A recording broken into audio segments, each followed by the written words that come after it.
자, 반갑습니다. 계속 이어서 보시죠. 다음 이제 제3편 도시 및 주거환경 정비법, 줄여서 이제 도시정비법입니다. 그러니까 정비법의 초점은 정비 사업의 6가지 사업의 형태가 있습니다. 그 6가지 사업을 구분하는 게 그러니까 정비법의 가장 중요한 내용이고요. 먼저 1장 총론, 1장 1절, 굵은 1번 도시정비법 환권, 동그라미 1번 그러니까 환권이란 종전 토지건축물에 대한 권리관계를 새 토지건축물에 대한 권리관계로 변환하는 것을 말한다. 그러니까 환지는 토지에 있던 권리를 새 토지로 옮기는 거죠. 그러니까 환권은 여기는 이제 오래된 건축물, 새 건축물도 같이 가게 되니까 종전 토지 건축물에 있던 권리 관계를 새 토지 건축물로 옮긴다라고 하는 겁니다. 뭐 동그라미 2번, 3번, 4번 생략하고요. 그러니까 1장 2절 6가지 정비 사업의 특성이 있습니다. 뭐 물론 이제 뒤에 있는 내용들을 다 보셔야 되겠지만, 그러니까 먼저 그러니까 표를 보면서 설명드리고 그 다음에 문장으로 다시 보도록 하시죠. 그러니까 정비 사업은 6가지가 있습니다. 그러니까 첫 번째요. 그러니까 달동네 지원 사업, 그러니까 주거환경 개선 사업이 있습니다. 다음 두 번째요. 오래된 주택가 그러니까 손보는 그러니까 주택 재개발 사업이 있고요. 세 번째요. 그러니까 사익 사업으로 시작했고, 그다음에 오래된 아파트 단지 철거하고 새로 짓는 주택 재건축 사업이 있습니다. 그러니까 네 번째로 상가 재개발, 공장 재개발을 가리키는 그러니까 도시환경 정비 사업이 있고, 다음에 다섯 번째요. 그러니까 주거환경 그러니까 관리 사업이라고 하는 게 있습니다. 한옥지구 그러니까 정비 사업으로 볼 수가 있고요. 다음에 여섯 번째 가로구역, 도로로 둘러싸인 한 블럭에서 소규모로 그러니까 사업을 하는 가로구역 그러니까 주택 정비 사업이 있습니다. 자 보시죠. 그러면은 6가지 사업 다 그러니까 기본적으로 그러니까 정비구역을 지정하고 그러니까 정비구역에서 사업을 하는 게 기본입니다. 그러니까 그런데 가로구역 주택 정비 사업은 그러니까 정비구역이 아니라 가로구역에서 정비 사업을 한다라고 하는 게 초점이고요. 재건축 사업은 그러니까 정비구역을 지정하지 않고 그러니까 그냥 재건축 사업을 할 수가 있습니다. 다음에요. 6가지 사업의 정의. 먼저 각각마다요. 주거환경 개선 사업은 달동네 지원 사업이어서 달동네는 도시군 계획시설, 기반시설이 갖춰져 있지 않죠. 그래서 기반시설 상태가 극히 열악한 거고요. 재개발 사업은 오래된 주택가, 오래됐으니까 그러니까 그 시설들이 많이 낙후합니다. 정비 기반시설 상태가 열악하고요. 그러니까 주거환경, 그러니까 주택 재건축 사업은 그러니까 오래된 아파트 단지, 건물은 오래됐지만 그러니까 수도 파이프는 큰 거 들어와 있죠. 도로는 크게 되어 있고 기반시설 상태는 양호합니다. 도시환경 정비 사업은 말씀드렸듯이 상가 재개발, 공장 재개발, 상업지역, 공업지역에서 사업을 하는 거고요. 주거환경 관리 사업은 여기는 그러니까 한옥지구에 새로 시설을 넣어주는 겁니다. 추가적으로 시설 확충을 하는 거고요. 그러니까 어느 동네에 도로공사, 수도공사로 온 게 주거환경 관리 사업입니다. 가로구역, 주택 정비 사업은 가로구역에서 소규모로 사업을 한다라고 하는 특징이 있습니다. 다음에 토지건축물 대신에 토지건축물이니까 누가 참여할 수 있냐라고 하는 거죠. 따라서 토지 소유자, 건축물 소유자가 참여를 합니다. 토지의 막강한 영향력, 지상권자도 참여할 수가 있습니다. 그러니까 토지 소유자, 건축물 소유자, 지상권자가 참여하는데 이상 4가지 사업은 정비구역에 있는 토지 소유자, 건축물 소유자, 지상권자가 참여를 하는 거고, 가로구역, 주택 정비 사업은 정비구역이 아닌 가로구역에 있는 토지 소유자, 건축물 소유자, 지상권자가 참여합니다. 재건축 사업은 주로 아파트죠. 아파트에 지상권자가 따로 있는 거 아니죠. 토지 따로, 건축물 따로 있는 것도 아니고, 그러니까 건축물 및 부속 토지 소유자. 그러니까 아파트 한 채를 갖고 있으면 대지 지분을 가지고 있죠. 그걸 부속 토지라고 그러니까 말을 표현하고 있고, 건축물 및 부속 토지 소유자가 사업에 참여할 수가 있습니다. 다음에요. 6가지 사업의 시행자, 누가 사업을 할 거냐. 그러니까 시행자에 대한 그러니까 기본 규정들이 있습니다. 원칙적 시행자, 그 다음에 예외적 시행자로 구분되는데요. 원칙적 시행자, 주거환경 개선 사업, 달동네 지원 사업이죠. 그래서 시장구수, 주택공사 등이 하거나 아니면 공공관리자가 지원을 할 수가 있습니다. 그 다음에요. 그러니까 이쪽이 아닌 나머지 사업들은 다 조합을 만들어서 하는 게 기본이죠. 그러니까 조합을 만들어서 합니다. 자, 그런데 그러니까 이쪽에 그러니까 주거환경 관리 사업 역시 시설을 넣어주는 거니까 그러니까 시장구수가 하고 주택공사가 할 수도 있습니다. 근데 도시환경 정비 사업은 토지 등 소유자만이 아니라, 그러니까 조합만이 아니라 소유자가 단독으로 할 수도 있습니다. 상가 재개발, 공장 재개발, 그 그러니까 뭐요? 그쪽 땅 주인, 할머니나 할아버지 등이 사업을 할 수가 있는 거죠. 소유자가 단독으로 할 수도 있다. 그러니까 조합이 아는데, 그다음에 소유자가 아는데 다른 자와 그러니까 공동으로 사업을 할 수도 있습니다. 그러니까 시장군수, 주택공사 등, 그러니까 건설업자 등과 그러니까 공동으로 사업을 할 수 있다라고 하는 게 이쪽에 부과되는 초점들이고요. 그러니까 다음에요. 예외적 시행자. 그러니까 조합, 공익사업인데 조합에게 맡겨놓은 거죠. 그러니까 그런데 그러니까 공적 사유 8가지가 있으면 조합에게 맡겨서는 안 되겠다. 그래서 그러니까 공적 사유 8가지가 있으면 이제 죄송합니다. 한 가지 더 추가돼서 9가지가 됐죠. 9가지가 있으면 소유자 조합을 제끼고 시장군수나 주택공사 등이나 아니면 땅부자, 지정개발자라고 하는 땅부자가 들어가서 사업을 할 수도 있습니다. 여기도 시장군수 주공이니까 자기가 자기를 지키고 들어가질 않는다는 건데 이건 법이 엉망이어서 그냥 여기는 포함해서 써져 있는 거고요. 다음에 6가지 사업의 시행 방법이 있습니다. 어떤 방법으로 사업을 하느냐라고 하는 점이 있는 거고요. 종전 토지건축물 대신에 새 토지건축물 주는 것을 환권하는 것을 관리처분한다라고도 표현합니다. 그래서 환권, 그러니까 정비사업들이고 그러니까 관리처분 계획에 따른다. 그러니까 관리처분 계획에 따른다라고 되어 있는데 그러니까 관리처분 안 되는 사업이 하나가 있습니다. 주거환경 관리 사업은 시설을 넣어주러 온 거죠. 따라서 뭐 토지건축물 손댈 리가 없고요. 토지건축물이니까 그 중에 일부로 그러니까 환지를 병행할 수가 있습니다. 환지를 병행할 수가 있는데 환지 안 된다 3가지가 있습니다. 먼저 여기요. 재건축은 땅만 갖고 있으면 돈 받고 쫓겨나는 거죠. 그래서 환지가 안 되고, 그다음에 주거환경관리사업은 애당초 관리처분이 안 되니까 환지도 안 되는 거고, 가로구역 주택정비사업은 소규모 사업이어서 환지가 없습니다. 집 손대기도 바쁜 거죠. 여기는 시설이 극혈악한 곳이었죠. 시설을 넣어주면 스스로 주택 개량을 할 수도 있고, 여기도 시설을 넣어주자는 사업이죠. 시설 넣어주면 스스로 주택 개량을 하게 되고요. 여기는 수용 방법으로 할 수도 있습니다. 달동네, 더 열악한 동네, 그 개인 거 몇 개 안 되는 거 싹 뺏어갖고 임대 아파트를 지을 수도 있다라고 하는 것까지가 있습니다. 그래서 이제 이상 내용들이 여기에서 두 문제이고, 아무튼 계속 반복해서 들으시면서 일단 단어가 해 나오게 하시고, 그 다음에 관련된 내용들은 이제 풍부한 그림들을 붙여가시면서 내용들을 이해하시게 되면 단어를 외워야 내용이 이해가 되고 또 내용이 이해되면 단어도 선명하게 구분이 되겠죠. 이어서 보겠습니다.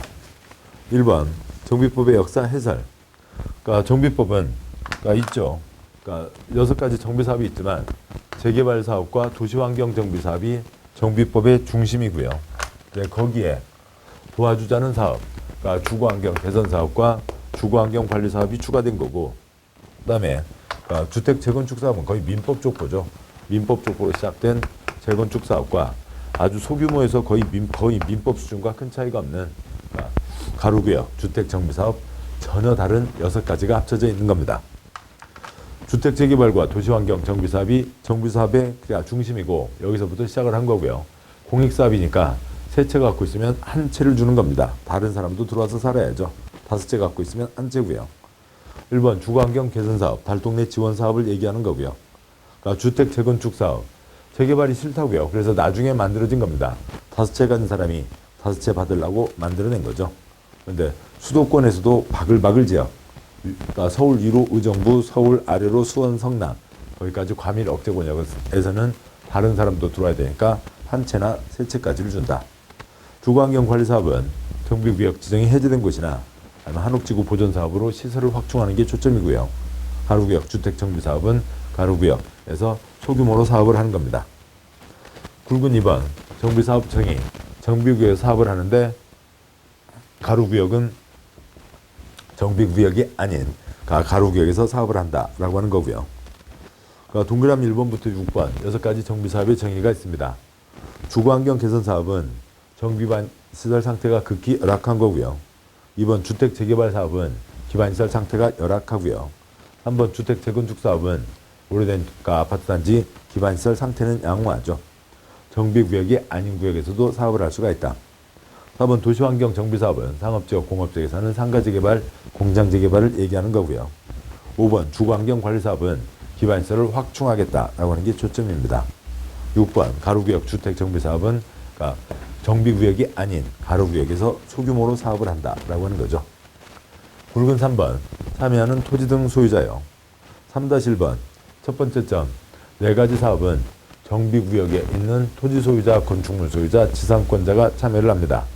두 번째 점 가로구역 주택정비사업은 가로구역에 그러니까 토지 소유자, 건축물 소유자, 지상권자가 참여를 하는 거고 3-2번 그러니까 주택 재건축 사업은 건축물 및 부속 토지 소유자가 참여를 하는 거죠. 및 동시에 갖고 있어야 되니까 재건축에서 땅 없이 콘크리트만 갖고 있으면 돈 받고 쫓겨나고요. 재건축 사업에서 콘크리트 없이 땅만 갖고 있어도 돈 받고 쫓겨나게 됩니다. 3-3번 여러 가지 과정을 거치면서 일정한 동의를 계속 얻으면서 가게 되는데 그 동의자 수 산정에 대한 세부 내용이 있는데 아무튼 뭐 동그라미 1번 둘째 줄이에요.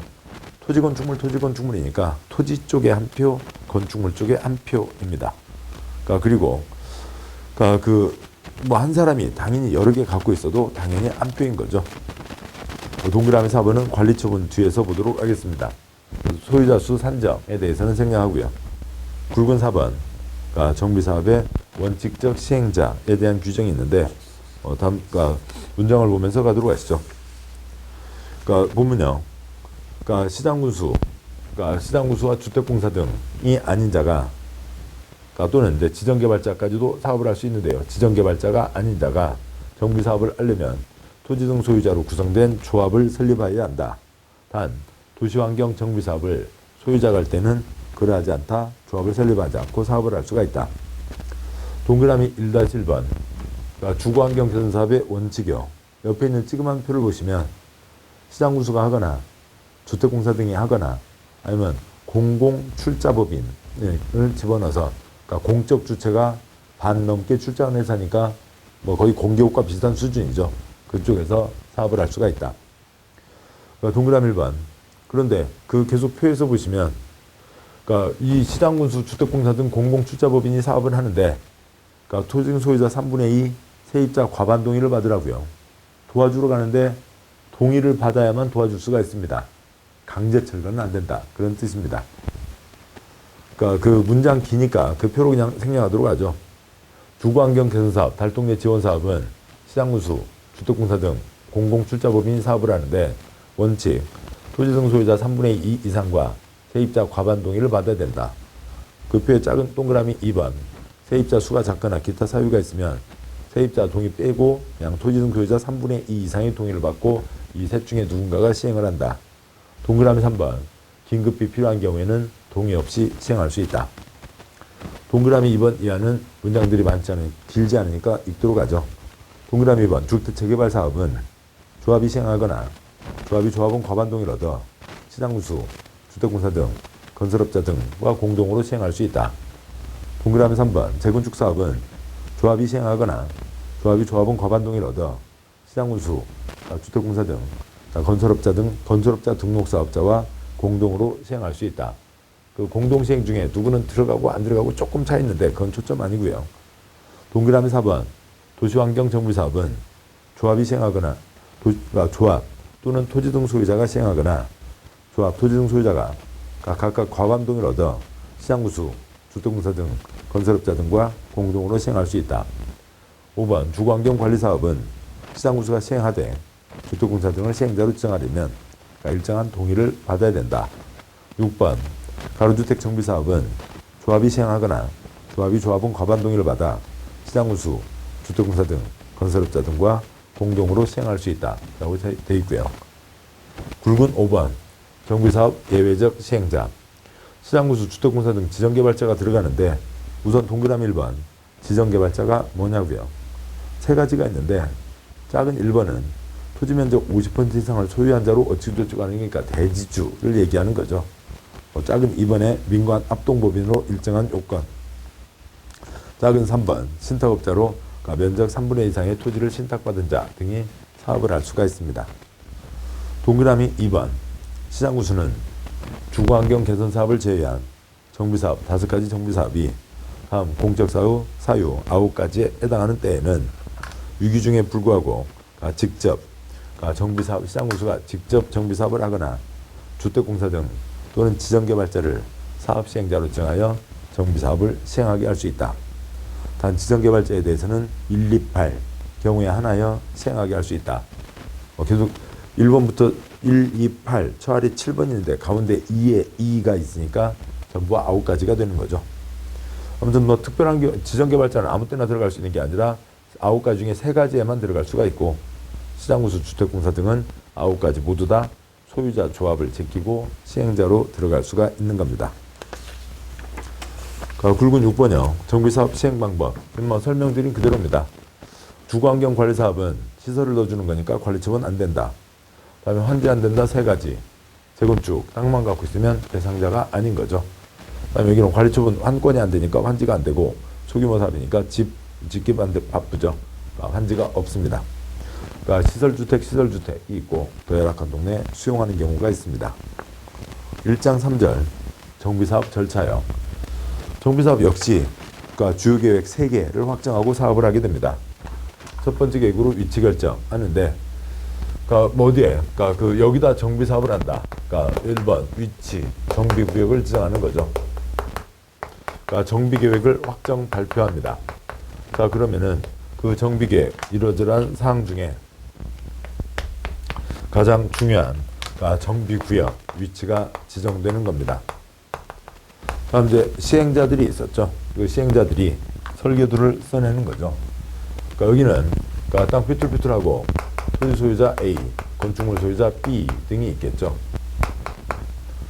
그다음에 그 위치는 정해져 있고 그 동네를 어떤 모양으로 만든다. 설계도를 정하게 되겠죠. 그러니까 신장로 선 긋고 그다음에 땅 반듯반듯하게 하고 몇 평짜리 몇 채 짓는다 라고 하는 설계도를 쓰게 됩니다. 시설사업이나 개발사업에서는 설계도대로 사업을 실시해야 된다. 실시계획. 여기는 설계도대로 사업을 시행해야 된다. 시행계획. 근데 거기에 이러저러한 말을 붙여서 사업 시행계획서라고 하고요.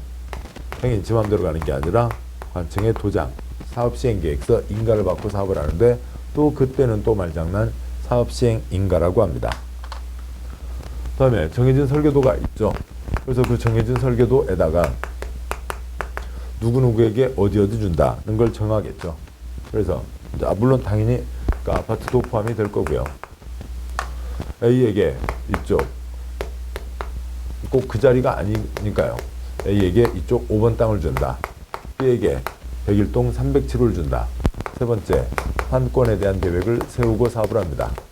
환권 계획을 정비법에서는 도시정비법에서는 관리처분계획이라고 부르고, 그러니까 관리처분계획 인가를 받고 그 다음에 사업에 들어가게 됩니다. 그런데 이 사이사이에 이러저러한 것들이 걸려 있어요. 정비사업은 시설도 엉망, 건축물도 엉망이어서 사업을 하는데, 도대체 우리 시에는 시설 엉망, 건물 엉망, 그래서 손댈 사업을 해야 될, 정비사업을 해야 될, 즉 손대야 될 곳이 몇 군데나 되냐라고 하는 10년짜리 시간표를 세우는데, 그 10년짜리 시간표, 10년 동안 어디는 언제쯤 들어간다 라고 하는 10년짜리 시간표를 정비기본계획이라고 합니다. 그것에 맞춰서 정비계획을 세우면 되는데, 재건축 경우에는 시설은 양호하죠. 그러면 건물에 문제가 있다고요. 그럼 진짜 건물에 문제가 있는지 따져보자. 재건축 경우에는 안전진단을 하고 그 다음 절차로 가게 됩니다. 정비계획으로 정비구역이 지정되면 땅이 지정된 거죠. 여기에서 사업을 합니다. 사람이 정해진 거죠. 이 안에 있는 토지 등 소유자만 사업을 하는 거죠. 정해진 사람들로 바로 조합을 만드는 게 아니라 조합 설립 추진위원회를 만들고 그 추진위원회에서 조합을 만들게 됩니다. 조합을 비롯한 시행자들이 설계도를 써내는 거죠.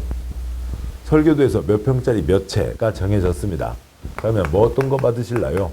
분양 신청을 받죠. 서로 좋은 것 잡으려고 하는데, 거기에서는 자본주의죠. 깔끔합니다. 냉정하죠. 옛날 땅값 집값 비싼 사람부터 먼저 찍어가는 겁니다. 또 누구누구한테 어디 준다는 거 내역 정리한 게 관리처분계획이고, 관리처분계획까지 확정한 다음에 정비사업을 하게 되죠.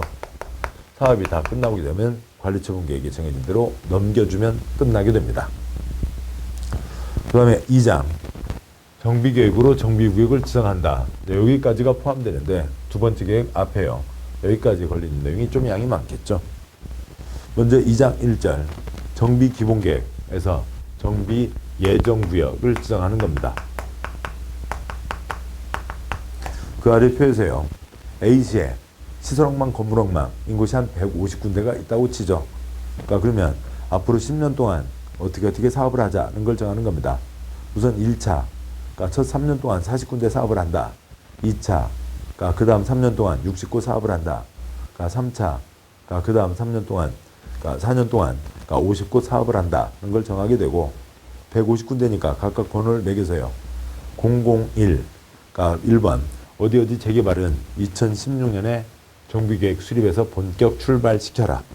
040 어디 도시환경은 2018년에 정식 출발시켜라 라고 하는 것들을 정하게 됩니다. 뭐 동그라미 1번 뭐 그런 내용들이고 동그라미 2번 둘째 줄 10년 단위로 수립한다. 10년짜리 시간표이고 동그라미 3번 10년짜리 계획 5년마다 검토한다고 되어 있습니다. 그 아래 그림의 절차가 있는데 아무튼 여기에서 제껴지면 사업을 할 수가 없는 거죠. 중요한 겁니다. 그래서 공람 거치고 그 다음에 의회 의견 듣고 그 다음에 협의 거치고 심의 거쳐서 계획을 결정하게 되는데요. 이 공람의 의미가 있는 거죠. 어디가 정비사업 대상이 된다네 라고 하는 게 세상에 처음 공개된 때가 이 공람을 위한 공고 때죠. 공개됐습니다. 신문 발표가 났는데 놔두면 투기꾼들 또 난리일 거잖아요. 당연히 투기 잡자, 투기 억제 대책이 이어지게 됩니다. 제2장 2절 재건축 사업 안전진단이 있는데 그 세부 내용은 생략하도록 하고요. 네, 다음 재건축 사업은 아까 말씀드렸죠. 시설억망, 건물억망 이 정비사업인데 재건축은 시설은 양호합니다. 건물에 문제가 있는지 따지자는 거죠. 건물이요. 건축물을 대상으로 안전진단을 하는 거죠. 동그라미 1번 재건축 사업의 안전진단은 주택단지 내의 건축물을 대상으로 한다. 건축물은 당연한 얘기가 되고 그 다음에 단지 안에 있는 건축물 아파트 단지를 떠올리시면 될 거고요. 단지 바깥에 있는 곳은 단독주택 등으로 떠올리시면 되고 거기는 집 한 채를 갖고 안전진단하기가 그러니까 그 엑스레이를 쬐서 벽이나 기둥에 금이 갔는지를 따지는 게 안전진단인데요.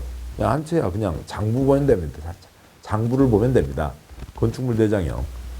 그래서 그러니까 정해진 연도가 있는데 그건 지방마다 달라서 조례로 정한다고 되어 있는데요. 그 정해진 연도가 지났으면 노후불량 건축물, 아직 그 연도가 아니면 노후불량 건축물이 아닌 식으로 판단하는 겁니다. 주택단지 내의 건축물을 대상으로 안전진단을 하고 안전진단 쓰는데 돈 많이 듭니다.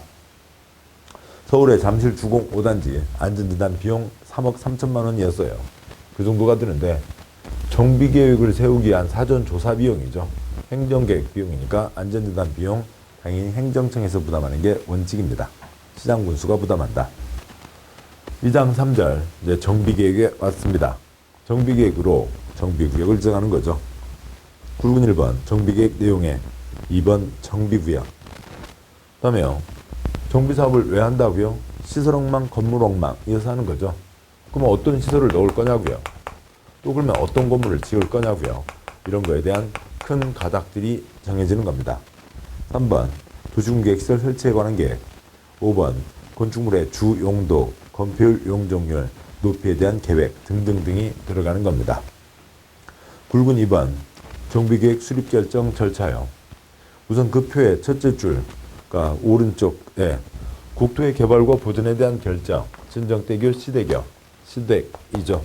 시도지사, 대도시시장이 결정을 합니다. 따라서 시도지사 아랫사람 누가 계획을 세워서 올리는 거고요. 시장군수구청장이 계획을 세워서 올리는 거죠. 대도시장은 자기가 계획 세워서 자기가 직접 결정을 하게 됩니다. 주민과 만나는 일선 절차는 다 일선 기관에서 다 진행을 해야 되는 거죠. 서면으로 통보하고 주민 설명회도 하고 주민 의견 청취도 하고 지방의 의견도 듣고 하는 거는 다 일선 기관에서 진행을 해서 안을 완성해서 올리면 여기서는 전문가위원회의 최종 심사를 거쳐서 확정 발표하면 됩니다. 뭐 동그라미 1번 그 절차들은 생략하고요. 2번 역시 마찬가지죠. 2장 4절 정비구역 지정 효과. 땅의 범위가 결정됐죠. 사람의 범위가 결정됐습니다. 사람이 정해졌다고요. 사람이 정해졌다는 것은 뭐냐면 마감 쳤다고 생각을 하시자고요. 마감 쳤습니다. 이제 여기에 있던 사람들이 새 아파트를 받을 수가 있는 거죠. 마감 친 날을 뭐라고 하고요? 기준일이라고 합니다. 기준일 뒤에 장난해봤자 아파트 줘요? 안 줘요? 안 주는 거죠. 굵은 1번 정비구역 지정 고시일이 분양받을 수 있는 권리 산정 기준일이 됩니다. 동그라미 1번 작은 1번 정비구역 지정고시가 있은 날. 동그라미 2번 기준일 다음 날부터 이러저러한 쪽수 증가 사람수 증가시켜봤자 다 투경이라고 보고 새 아파트를 주지 않는다는 거죠. 동그라미 3번 정비구역 지정 후 분할된 토지를 취득한 자에 대해서는 돈 줘서 내쫓는다. 현금청산이라고 되어 있습니다. 사람이 정해졌죠. 그 사람들로 조합 만들어 사는 게 원칙인데 이게 없이 바로 조합을 가게 하면 조합 만들기가 거의 어렵습니다. 왜냐하면 토지건축물이죠. 땅 가진 사람 생각 다르고 건물 가진 사람 생각 다릅니다. 큰 땅 가진 사람, 작은 땅 가진 사람 생각 각각 다르죠. 건물에서도 상가, 주택 생각 다 다릅니다. 아우를 수가 없어요. 의견이 하나로 모아질 수가 없는 겁니다. 그래서 추진위원회를 만들고 거기에서 의견들을 모아서 가장 많은 사람이 동의하는 내용으로 조합을 만들고 그 다음으로 진행을 해가자는 뜻입니다. 굵은 1번 정비구역 지정 후 5인 이상이 나서서 전체 토지증 소유자 과반 동의를 받아서 추진의 승인을 받는다. 정오의 꽈추, 정오의 까추, 정오의 깡충인 거죠. 정오의 깡충, 난 12시 깡충입니다. 굵은 1번 동그라미 1번 조합을 설립하려면 즉 조합 설립에 앞서 정비구역 지정고시 후 위원장을 포함한 5인 이상의 위원, 업무와 운영 규정 등에 대한 토지증 소유자 과반 동의를 얻어 추진을 구성해서 시장군수의 승인을 얻는다. 정오의 깡충이라는 거고요. 단 가로주택 정비사업은 소규모 사업이었죠. 그래서 추진을 구성하지 않고 바로 조합으로 가도 됩니다. 그 다음에요. 정비사업에 대해서 공공지원을 하려면 추진을 구성하지 않을 수 있다. 그러니까 공적 주체, 즉 시장군수나 주택공사 등이 들어가서 일상적인 세부적인 업무까지를 다 지원해 주는 겁니다. 그러면은 추진회가 따로 없어도 되는 거죠. 동그라미 2번 생략하고요. 2장 6절 정비사업 조합이 있습니다. 칠판 잠깐 저쪽으로 보시죠. 칠판에서 6가지 사업의 중요한 특성들, 정비구역, 정의, 토지 등 소유자, 시행자, 예외적 시행자, 시행 방법 몇 가지가 차이가 있고 그 다음에 원래 사업의 족보가 달랐었죠. 그러니까 족보가 달랐기 때문에 그 조합도 써져 있기는 조합이지만 2번 재개발 조합과 4번 도시환경 조합은 같은 족보로 가지만 3번 재건축 조합과 그 다음에 6번 그러니까 가로구역 조합은 그 자체가 또 성격들이 다 다른 겁니다. 이 조합의 차이점에서 또 거의 2문제 가까이 나오고 있습니다. 그러니까 조합의 차이점이 이제 중요한 내용이 되는 거죠. 물론 이제 조합 운영의 공통점도 중요하긴 합니다만 그것보다는 각 사업들의 차이점들을 잡아두시자고요. 조합의 차이점을 다 요약한 표입니다. 2번 그러니까 재개발 사업과 4번 도시환경 정비사업 조합은 같은 족보라고 말씀드렸죠. 3번 재건축 사업 조합이 그러니까 전혀 다른 족보이고 6번 가로구역 조합도 전혀 다른 족보입니다. 이쪽은 정비법의 중심이고 공익사업으로 시작을 했고 재건축은 민법 족보 5채 가진 사람이 5채 받아야 됩니다. 가로구역은 그러니까 워낙 소규모에서 거의 민법 수준입니다. 조합을 만들기 위해서는 역시 그러니까 추가 동의를 받아야 됩니다. 여기는 과반까지 동의를 받았죠. 그러니까 조합 설립인가를 받기 위한 요건에 우선 숫자로 보면 개도 3 하나, 건동 2 하나가 전부 33, 그러니까 고사리, 가사리가 있는데요. 그 정도의 추가 동의를 받아야 됩니다. 재개발 도시환경 조합을 만들기 위해서는 총수 4분의 3 이상, 면적 2분의 1 이상의 동의를 받아야 조합 설립인가 신청을 할 수가 있고, 재건축 사업 조합을 만들려면 주로 아파트 단지라고 말씀드렸죠. 각 동마다 총수 3분의 2, 면적 2분의 1 이상과 단지 전체 총수 4분의 3, 면적 4분의 3 이상의 동의를 받아야 되고요. 가로구역, 주택 정비 사업 경우에는 총수 5분의 4, 그다음에 면적 3분의 2 이상의 동의를 받아야 됩니다. 그다음에 누가 조합원이 되냐의 차이가 있습니다. 재개발 도시환경 공익사업으로 시작했다고 그랬죠. 공익사업이니까 강제가입입니다. 찬성 반대에 관계없이 강제가입이 되는데, 재건축과 가로구역은 그러니까 민법 족보라고 그랬죠. 그래서 여기는 민법에서는 강제가 안 되잖아요. 그래서 동의자만 조합원입니다. 동의하지 않은 사람 걸 뺏어와야 그러니까 철거를 하고 사업을 할 수가 있겠죠. 그러니까 공법에서 도로 만든다, 신도시 만든다 하기 위해서 뺏는 거는 수용. 민법에, 민사특별법에 집합건물법에 있습니다. 민법 족보에서 어떤 특정한 필요가 있으니까 개인 걸 뺏는 것은 매도 청구라고 합니다. 민법 족보니까 수용이 아니라 매도 청구를 통해서 동의하지 않은 사람 것을 조합이 뺏어 와서 그것을 그러니까 돈 주고 뺏어 와서 철거를 하게 되겠죠. 조합원 지위 이전할 수 있냐 없냐. A가 조합원입니다. 그걸 B에게 팔면, 즉 낡은 주공 아파트 팔면 어떻게 되냐고요. B가 주공 아파트, 낡은 주공 아파트 토지 등 소유자가 된 거죠. B가 조합원이 되는 겁니다. 즉 자본주의 사회라고요. 사고 팔 수 있다고요. 자본주의에서 사고 팔 수 있는데 사지 못한다, 팔지 못한다 하는 규정이 갈 수가 있죠. 모잡자 할 때요, 투기잡자 할 때요. 그래서 재건축으로 투기과일지구 재건축 경우에는 옛날에 그러니까 그 서울에 그 개포동 가락동 쪽에 아주 낡은 오래된 아파트가 있었는데, 그러니까 10평이요. 그러니까 만들어진 지 30년 가까이 된 10평짜리 아파트가 12억, 13억을 했습니다. 왜요? 돈 주고 사면 14억, 15억 될 게 보이니까요. 그런 거였죠. 그러니까 그런 거 나중에 계속 13억, 14억, 15억, 16억 계속 올라가게 되니까 거기는 안 된다. 새 아파트 안 준다. 투기과일지구 재건축 경우에는 낡은 아파트를 사도 조합원 지위를 주지 않는다. 근데 투기과일지구 재건축이라 하더라도 부모님 돌아가셔서 자녀에게 내려오는 건 투기꾼이 아닌 거죠. 그 경우에는 될 수 있다. 원칙, 예외, 그 예외가 가게 됩니다. 집을 몇 채를 받냐고요. 그거는 이제 관리처분 쪽에 가서 보도록 하시죠. 문장이요. 굵은 1번. 정비사업조합 설립인가를 받고 등기함으로써 성립한다. 1-1번 동의 요건. 그 아래 그 표에 제일 아래 그 문장이 있는데 이걸 이제 외우기 위해서 만든 겁니다. 그러니까 인삼 많이 나는 동네예요.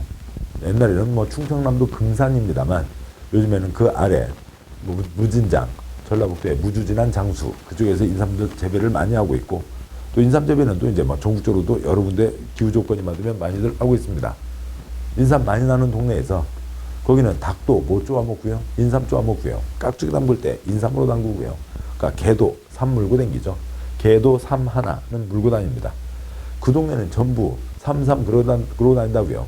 개똥이도 주머니에 삼 하나 들어있고, 소똥이도 삼은 하나 있고, 그러니까 건동이도 삼은 하나 갖고 다닙니다. 그 동네에서는 전부 삼 그러고 다닌다고요. 애써서 키운 그 삼을 강아지 물고 도망다니니까 내 이놈 잡아서 너 백이숙제와 같이 고사리만 먹이겠다. 그러니까 가사리인 거죠. 개도 삼 하나, 건동이 하나, 전부 삼삼, 고사리입니다.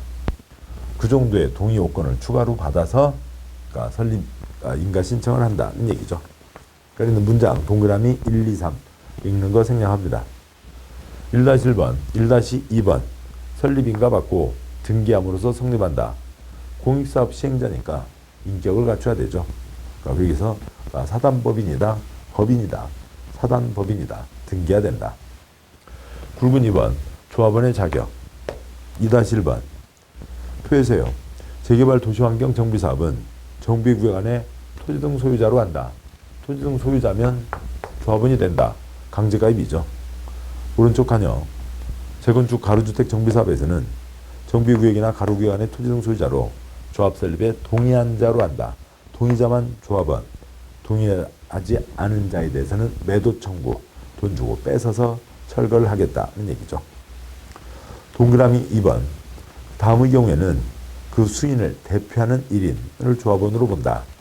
투기잡자라고 하는 그런 뜻입니다.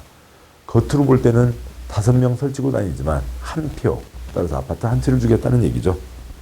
1번. 토지 건축물 소유권 지상권이 수인의 공유에 속하는데 땅 하나를 480명이 공유하고 있어요. 480표, 그래서 480채요? 그렇게 줄 수는 없잖아요. 한 표, 한 채라고요. 2번. 수인의 토지 등 소유자가 1세대에 속하는데, 그러니까 나름대로 쪼개는 놨는데 다 그 집 식구들이더라고요. 삼촌도 못 믿겠고 고모도 못 믿겠고 믿을 건 우리 식구들밖에 없네. 식구들끼리 다 나눠 가지고 있어도 그거 다 합쳐서 한 표. 작은 3번. 조합 설립인 가구 1인 토지 등 소유자로부터 토지 건축물 등을 양수해서 수인이 소유하게 되는데, 조합 설립인가로 명단이 확정됐는데 그 다음에 쪼개봤자 소용없다는 얘기죠. 동그라미 3번. 그러니까 재건축 사업, 그러니까 가로주택 정비 사업 경우에는 다음 해자에 대해서 매도 청구할 수 있다. 돈 주고 뺏는 거죠. 그러니까 작은 1번. 조합 설립 동의하지 않은 자. 2번. 재건축은 주체 출가로 아까 건축물 및 부속 토지 소유자 동시에 갖고 있어야 조합원이 되니까 토지 등 소유자가 되고 동의자에서 조합원이 되는 거죠. 재건축에서 건축물만 토지만 갖고 있으면 돈 받고 쫓겨난다고요. 돈 주고 뺏는다는 거죠. 작은 3번 생략합니다. 다음에요. 그러니까 2-2번. 조합원지 이전할 수 있냐 없냐. 표에서 보시면 표의 동그라미 1번. 재개발 도시환경 가로주택과 그러니까 투기과일지구 아닌 재건축에서는 조합원 지위가 이전된다. 표에서 동그라미 2번. 투기과일지구 재건축 경우에는 조합원 지위 이전되지 않는다. 동그라미 3번. 투기과일지구 내 재건축이라 하더라도 상속 등의 경우에는 이전된다 라고 하는 거죠. 그런 흐름들을 잡으시면 되고 문장 읽는 거 생략하겠습니다. 자, 여기까지가 주요한 차이점이고, 그 다음에 조합 운영의 공통점. 조합을 민주적이고 합리적으로 잘 운영을 해야 되죠. 그에 대한 이러저러한 얘기들은 지금 여기서는 읽는 거 생략하도록 하죠. 자, 이상을 통해서 첫 번째 계획, 정비계획으로 정비구역을 지정하고 사람이 정해졌으니까 조합까지 만든다까지가 왔습니다. 그러면 이제 두 번째, 조합을 비롯한 시행자들이 설계도를 써내는 거죠. 설계도를 사업시행계획서라고 합니다. 굵은 1번. 사업시행계획서 내용. 시행자는 시도지사가 고시한 정비계획에 따라 첫 번째 계획에 어긋나면 안 되죠. 정비계획에 따라 사업시행계획서를 작성하고 다음 서류를 첨부해서 시장구수에게 제출하고 사업시행계획서 인가를 받아야 된다. 설계도에 들어가는 이러저러한 사항들이 있습니다. 생략하고요. 굵은 2번. 사업시행계획서 인가요건과 절차. 일정한 절차를 거쳐서 시장구수가 확정한다는 거면 되겠습니다. 3장 3절. 사업시행계획서 인가의 효과. 몇 평짜리 몇 채가 정해지고 나면 그 다음에 이제 분양신청을 받는 거죠. 아까도 말씀드렸듯이 옛날 땅값, 집값 비싼 사람부터 먼저 찍어가는 겁니다. 그러니까 옛날 땅값이 얼마인지, 집값이 얼마인지 감정평가를 해야 되는 거죠. 감정평가 기준 시점이 됩니다. 굵은 1번. 종전 토지 건축물 감정평가 기준 시점이 된다. 동그라미 1번. 관리처분계획, 곧 보실 관리처분계획 내용 가운데 분양 대상자별 종전 토지 건축물의 명세 및 사업 시행인가 고시가 있은 날을 기준으로 한 가격이 이때 써지는 겁니다. 이 날짜를 기준으로 평가를 하고 이게 써지는 자리는 관리처분계획에 써지는 거죠. 기타 내용들은 굵은 2번. 아까 이쪽은 민법 쪽 보니까 매도 청구. 공법 쪽부에서는 동의하지 않은 사람 거 뺏어 와서 철거를 해야죠. 아니면 그러니까 공급 대상이 안 되는 것들을 뺏어 와야죠. 동의하지 않은 사람은 이쪽이고요. 그러니까 그 작은 사람 것, 예를 들어서 90제곱미터면 종전께 그러면 아파트를 한 채 신청할 수 있다. 30제곱미터면 아파트를 줄 수가 없잖아요. 90제곱미터 이상이면 한 채를 준다. 이 사람은 줄 수가 없죠. 근데 30제곱미터 3명이 모였으면 90제곱미터 있으니까 아파트를 한 채 줄 수도 있죠. 이 사람에게는 새 토지 건축물을 줄 수가 없는데 그럼 이 사람은 나 새 아파트도 못 봤는데 나 그냥 이대로 살테요. 그럴 수는 없잖아요. 돈 주고 뺏는 게 이쪽 공적 족보에서 뺏는 거는 수용이 되는 거죠. 그거에 대한 그래서 매도 청구와 수용에 대한 그 가닥 차이들을 얘기하고 있는 게 있습니다. 세부적인 사항 생략하고요. 그다음에 4장 관리처분 계획으로 넘어가게 됩니다. 누구누구한테 어디 준다를 할 거니까 분양 신청을 받아야 되겠죠. 그러니까 그림과 문장이 같이 이어지게 되는데요. 그걸 보면서 가시죠. 설계도에서 120채를 짓는다고 정해졌습니다. 근데 조합원이 100명이라고 보죠. 그러면 100명에게 자 분양 신청 받습니다 라고 하는 걸 통지하고 그 다음에 분양 신청 절차로 들어가야죠. 그 다음에 이제 모델하우스 열어놓고 있고 사람들이 모델하우스 가서 보고 나는 어떤 거 받아야지 신청을 합니다. 100명 중에 80명이 신청했고 80개요. 그러니까 20명은 신청하지 않았고 120개니까 남은 거 40개가 남았다고 치죠. 이 중에 핵심이 종전 토지건축물 소유자 가운데 새 토지건축물 어디 받겠다. 이게 관리처분 계획의 핵심 대상이 되는 거죠. 안 받겠다는 사람들은 돈 줘서 내보내야 됩니다. 날짜로는 60, 30에서 60 플러스 20, 90이 되는데요. 뭐로부터 며칠인지 그 흐름들을 같이 가보도록 하시죠.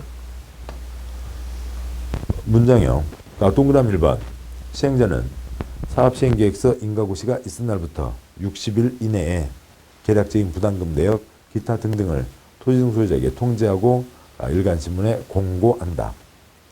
동그라미 2번 그럼 이분들이 분양신청을 하는데 분양신청 기간은 그 통지한 날부터 30일, 60일 사이에서 정하고 20일 범위에서 연장할 수 있다. 동그라미 3번 생략하고요. 동그라미 4번 전체 120개 중에서 조합원 100명이 각각 80명이 하나씩 80개를 신청했죠. 이 80개를 분양설계라고 부르는 겁니다. 80개인지 79개인지 신청기간이 끝나야 알죠. 동그라미 4번 분양설계에 관한 계획은 분양신청기간 만료되는 날을 기준으로 하여 수립한다. 안 받겠다는 사람들 돈 줘서 내보내야죠. 동그라미 6번 시행자는 분양신청하지 않은 사람, 기간 종료 이전에 분양신청 철회한 사람, 인가된 관리처분계획에 따라 제외된 사람에 대해서는 분양한다 안 한다가 정해지는 건 관리처분계획이죠. 관리처분계획 인가받은 날 밤 12시, 다음날 0시, 다음 날부터 90일 안에 현금으로 청산해야 된다라고 되어 있습니다. 다음 내용 4장 2절 이론 과정을 거쳐서 관리처분 계획을 세우게 됩니다. 관리처분 계획 역시요. 종전 토지건축물 소유자에게 새 토지건축물 어디 준다. 전체 그림은 어떻게 잡는다 라고 하는 게 관리처분 계획의 핵심 내용이겠죠. 그림으로 보면 다음과 같은 게 될 겁니다. 종전 토지건축물 소유자가 있죠. 그러니까 새 토지건축물 어디 준다는 게 정해져 있을 거고요. 그러니까 전체 토지건축물 중에서 조합원에게 어디 준다. 전체 토지건축물 중에서 조합원에게는 이쪽 토지와 건축물을 준다.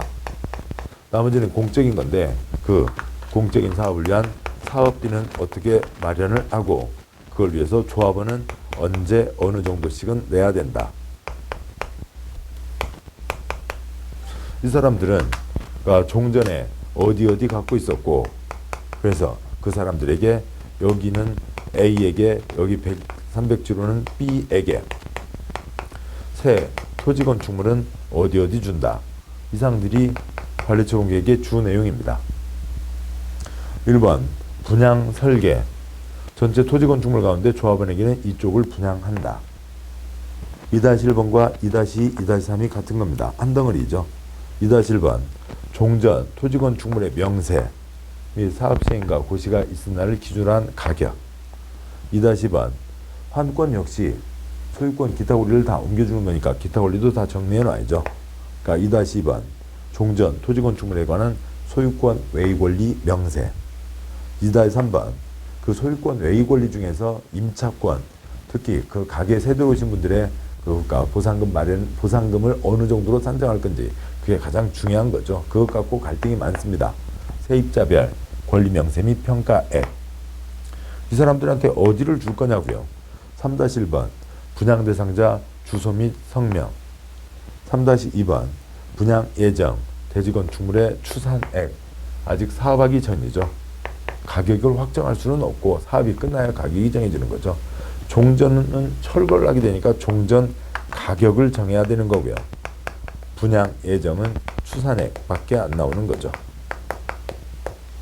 그 다음에 그것에 대한 3-2번에 가, 나, 다, 라, 마가 있는데 생략하고요. 4번 정비사업비 추산액 조합원 부담 규모와 부담 시기. 이런 내용들.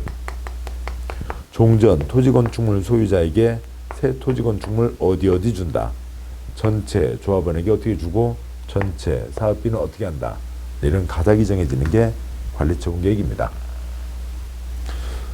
그렇다면요. 그러면 종전 토지건축물 대신에 새 토지건축물을 주는데 그 새 건축물 중에서도 주택, 즉 아파트가 주된 초점이 되는 거죠.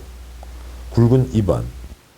관리처분 계획 기준 가운데 주택 공급 기준 2-1번, 2-2번 있는데 그 전체를 다 요약한 표가 2-2번 동그라미 1번 아래에 있는 그 표입니다. 2-2번 그 표로 보도록 하시죠. 옆으로 5칸입니다. 첫 번째, 주거환경 개선사업, 달동네 지원사업도 관리처분 있다고 그랬죠. 주택재개발과 도시환경 정비사업은 공익사업입니다. 공익사업이니까 5채 갖고 있어도 한 채를 주는 거죠. 그런데 60제곱미터 이하, 18.7평입니다. 찌그만 집 지으면 한 채를 더 얹어줄 수도 있다. 재건축은, 만약에 이때 5채였다고 한다면 5채 갖고 있어도 재개발 도시환경은 한 채만 주는 거죠. 재건축은 3가지로 나뉘게 되는 거예요. 재건축은 과밀 억제 권역에서 투기과일 지구면, 과밀 억제 권역에서 투기과일 지구가 아니면, 과밀 억제 권역이 아니면으로 나뉘는 겁니다. 재건축의 경우 기본적으로 민법 족보로 시작한 거죠. 5채 가진 사람이 5채 받으려고 만들어낸 거라고요. 과밀 억제 권역이 아니면 5채, 10채 갖고 있었으면 10채를 받는 겁니다. 과밀 억제 권역이면 다른 사람들도 들어와서 살아야죠. 욕심 너무 부리지 마시라고요. 3채 이하까지를 주는 겁니다. 과밀 억제 권역인데 투기과일 지구면 투기 잡지 않은 거에서 한 채를 주는 거고, 아까 말씀드렸듯이 60제곱미터 이하를 재면 한 채를 더 얹어줄 수가 있습니다. 가로구역 주택 정비사업은 소규모 사업이죠. 그래서 여기는 3채 이하까지 할 수 있다라고 하는 주택 공급에 이쪽을 또 하얀색으로 쓰면 한 채를 주고 한 채 더 얹어줄 수가 있다. 주택 공급 기준에 대한 내용도 중요하게 출제가 되는 거죠. 굵은 3번 이런 내용 다 정리해서 올리면 시장군수가 관리처분계획 인가를 한다라고 하는 게 있는 거죠. 다음에 4장 3절 관리처분계획 인가가 있으면 사업에 들어가고 이제 철거를 하는 겁니다. 그래서 사업이 다 완성이 됐어요. 설계도대로 사업이 다 완성이 돼서 다 만들어졌으면 누구누구한테 어디에 준다. A에게 5번 땅, B에게 300주로 어디에 정해진 대로요. 관리처분계획에 정해진 대로 넘겨주면 되는 거죠. 소유권 이전입니다. 제5장 굵은 1번 준공인가가 있으면 준공인가, 준공검사 거의 비슷한 얘기입니다.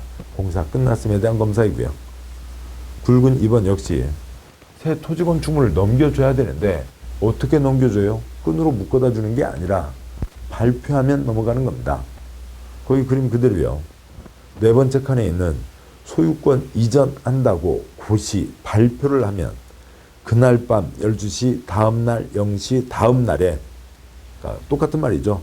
이전 고시가 있은 날 밤 12시, 다음날 0시, 즉 다음날에 똑같은 말이에요. 관리처분 계획이 정해진 대로 새 토지 건축물의 소유권을 갖게 되고 기타 권리들도 다 넘어오게 되는 겁니다. 문장으로 보시죠.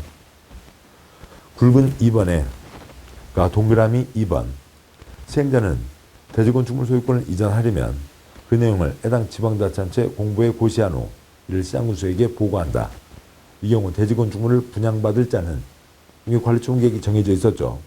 소유권 이전 고시가 있은 날 다음 날에 소유권 이전한다는 것에 대해서 고시 발표한 날 밤 12시, 다음 날 0시, 다음 날에 대지건축물에 대한 소유권을 취득한다.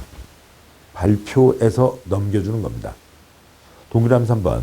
대지건축물을 분양받을 자에게 위에 의해서 소유권을 이전한 경우 종전 토지건축물에 설정되어 있던 지상권, 전세권, 저당권, 임차권 등등등 등기된 권리나 대항요건 갖춘 임차권은 소유권 이전받은 대지건축물에 설정된 것으로 본다. 밤 12시에 소유권 확정되고 새로 시작이 되고요. 기타 권리 넘어간다 라고 하는 거죠. 굵은 3번 청산금이 있습니다. 동그라미 1번 대지건축물 분양받은 자가 종전에 소유하고 있던 토지건축물 가격과 분양받은 대지건축물 가격, 사업이 끝났으니까 계산이 돼서 새 아파트 가격이 정해지는 거죠. 그러니까 그 차이가 있으면 세행자는 소유권 이전 고시가 있은 후에 그 차익에 상당하는 금액 주거나 받거나 해야죠. 깨끗하게 계산 끝내는 돈, 청산금을 징수하거나 지급해야 한다. 옛날 땅값, 집값, 새 땅값, 집값 그 차익이 청산금입니다. 깔끔하게 계산해야죠. 역시 동그라미 2, 3, 4 생략하고요. 동그라미 5번 청산금 지급받을 권리, 징수할 권리는 소유권 이전 고시를 다음 날, 그 고시가 있은 날 밤 12시죠. 그때부터 5년간 그러니까 저당권, 그러니까 그 지급받을 권리, 징수할 권리 행사하지 않으면 시효로 소멸한다고 되어 있습니다. 그러니까 그 어떤 흐름이나 이 소유권 이전 이런 내용들은 그러니까 그 개발법의 한지사업과 비슷한 흐름들도 있습니다. 그렇지만 정비법은 지금 처음부터 말씀드렸고 중간에도 말씀드렸듯이 칠판 이쪽 보시면요. 이 6가지 사업의 특징, 차이점을 구분하는 데에서 두 문제, 정비법이 전체 6문제죠. 6문제 중에서 여기에서 그러니까 두 문제, 그 다음에 이쪽 조합의 차이점에서 한 문제 반, 6문제 중에 4문제가 여기에서 나오는 겁니다. 즉 6가지 사업을 구분할 줄 아시냐 인 거죠. 그러니까 6가지 사업 이름이 해외에서 나오셔야 돼요. 해외에서 그러니까 쑥쑥쑥 나오셔야, 그러니까 그래야만 그러니까 그 차이점들의 가닥을 잡아갈 수가 있는 거죠. 아무튼 뭐 표 2개면 6문제 중에 4문제를 맞추십니다. 익숙해지시기만 하시면은 그러니까 다른 과목, 다른 법보다 차라리 더 쉬운 게 정비법이에요. 자, 고생들 하셨고 잠깐 쉬고 그다음에 이제 건축법 이한 다음 내용으로 보도록 하시죠. 수고하셨습니다.